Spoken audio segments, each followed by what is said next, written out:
حکیم سید کمال الدین حسین ہمدانی۔ حکیم کمال الدین حسین ہمدانی سن 1929 میں قصبہ جلالی ضلع علی گڑھ صوبہ یوپی میں پیدا ہوئے۔ آپ کے والد حکیم سید محمد ریاض الدین حسین ہمدانی تھے۔ قصبہ جلالی علی گڑھ سے 22 کلومیٹر کے فاصلے پر واقع ہے۔ جلالی کو ترکوں نے 13ویں صدی عیسوی میں فتح کیا اور سلطان غیاث الدین بلبن نے سن 1266 میں جامع مسجد اور ایک قلعہ تعمیر کیا، جس کا ذکر ضیاء الدین برنی نے تاریخ فیروز شاہی میں کیا ہے، اور یہ مسجد بفضلہ تعالی آج بھی موجود ہے۔ اس مسجد کی پہلی مرمت مغل بادشاہ اکبر نے 16ویں صدی عیسوی میں کروائی۔ دوسری تعمیر محمد شاہ بادشاہ کے دور میں ہوئی۔ اس کے بعد سادات جلالی کے موری سے اعلیٰ میر کمال الدین ہمدانی تشریف لائے اور جامع مسجد کی تولیت ان کے سپرد کی گئی، اور آج تک یہ ذمہ داری سادات کے کاندھوں پر ہی ہے۔ 14ویں صدی عیسوی میں ابن بطوطہ ہندوستان آئے اور جلالی بھی گئے، جس کا تذکرہ انہوں نے اپنے سفر نامے رحلہ میں کیا ہے۔ اسی مقام پر ان کی ملاقات ایک دلشاد نامی شخص سے ہوئی، جس نے انہیں مصیبت سے نجات دلائی۔ سن 1774 عیسوی میں نواب شجاع الدولہ بہادر جب حافظ رحمت سے جنگ کرنے کے لیے گئے تو انہوں نے جلالی میں موجود شاہ خیرات علی ہمدانی کے امام باڑے میں عشرۂ محرم کی عزاداری کی۔ شجاع الدولہ کے انتقال کے بعد نواب آصف الدولہ نے ان کے امام باڑے میں نظر و نیاز ائمہ معصومین کے لیے 5 گاؤں دیے: مالپور، کمال پور، نورتھا، نرولی، مبارک پور، جن میں سے مبارک پور کا کچھ حصہ آج بھی موجود ہے۔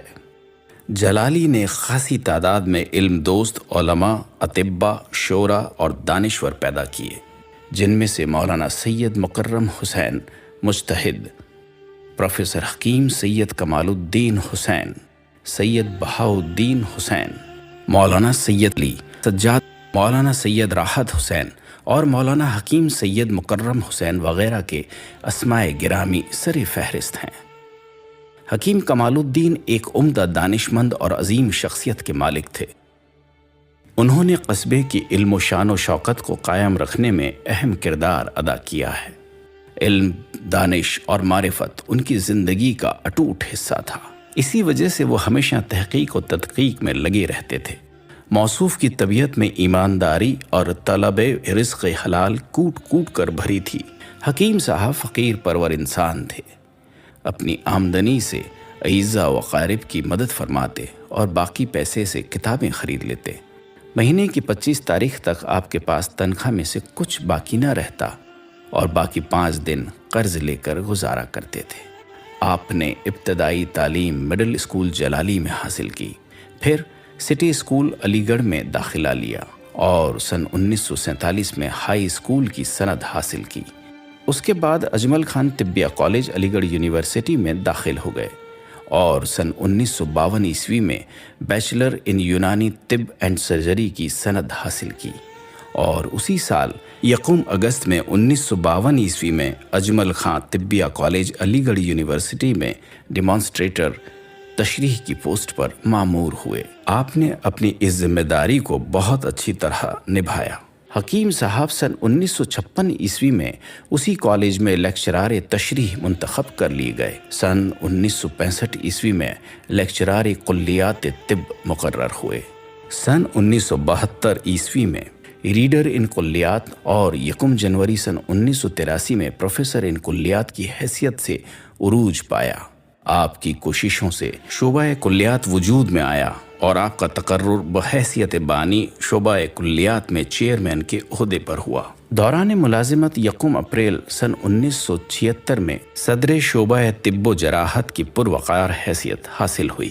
22 جنوری سن 1983 عیسوی میں شعبہ طب و جراحت 3 شعبوں میں تقسیم ہوا تو آپ کو شعبہ کلیات کا چیئرمین مقرر کر لیا گیا، نیز بحیثیت صدر شعبہ طب و جراحت اور شعبہ کلیات فیکلٹی آف میڈیسن رہے۔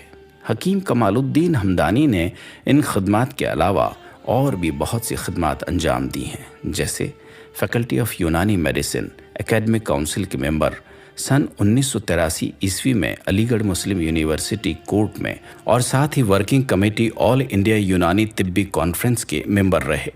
موصوف تعلیم کو بہت اہمیت دیتے تھے، جس کی دلیل آپ کا دوران ملازمت اپنی تعلیم کو جاری رکھنا ہے۔ چنانچہ سن 1960 عیسوی میں جامعہ اردو علی گڑھ سے ادیب کامل پاس کیا اور سن 1970 عیسوی میں علی گڑھ مسلم یونیورسٹی سے BTH اور سن 1971 میں MTH کے امتحانات میں فرسٹ ڈویژن اور فرسٹ پوزیشن سے کامیابی حاصل کی، اور اس نمایاں کامیابی کے سلسلے میں علی گڑھ مسلم یونیورسٹی سے نقرۂ تمغات حاصل ہوئے۔ آپ نے 1975 عیسوی میں ریسرچ مضمون بعنوان علامہ غلام حسنین کنتوری کی حیات اور کارنامے مکمل کیا، جس پر PhD کی ڈگری فیکلٹی آف تھیالوجی علی گڑھ مسلم یونیورسٹی سے دستیاب ہوئی۔ نیز شعبہ کلیات نے آپ کو لائف ٹائم اچیومنٹ ایوارڈ سے بھی نوازا۔ حکیم کمال الدین حسین ہمدانی ایک اچھے طبیب، شاعر، محقق، مدبر، تاریخ داں، مخلص اور ادب نواز تھے۔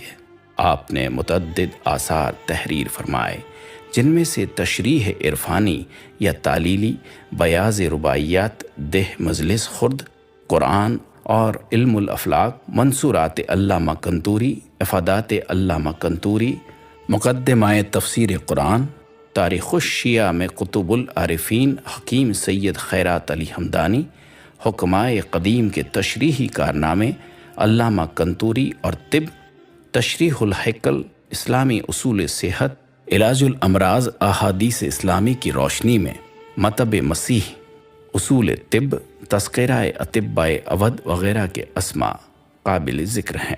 آپ کی کتاب اصول طب اور اطباء اودھ بڑی اہمیت کی حامل ہیں۔ کتاب اصول طب ہندوستان، بنگلہ دیش اور پاکستان کے تمام طبیہ کالجوں کے نصاب کا حصہ ہے، جس سے ہر سال ہزاروں کی تعداد میں طبی طالب علم استفادہ فرما رہے ہیں۔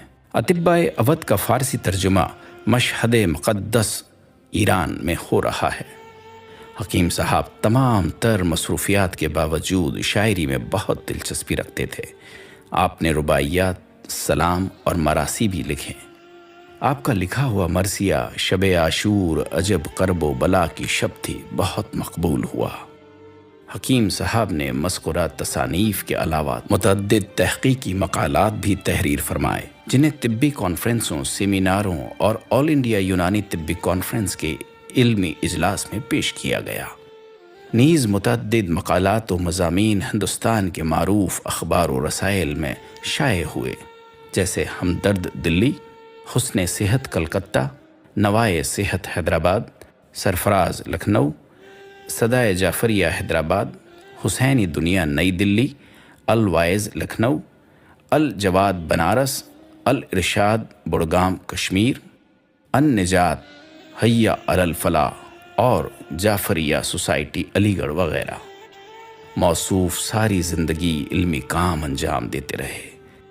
آج بھی ان کا یہ کام طالبان علم کے لیے مشعل راہ بنا ہوا ہے، جس پر صرف ریسرچ اسکالر ہی نہیں بلکہ دیگر محققین بھی کام کر رہے ہیں۔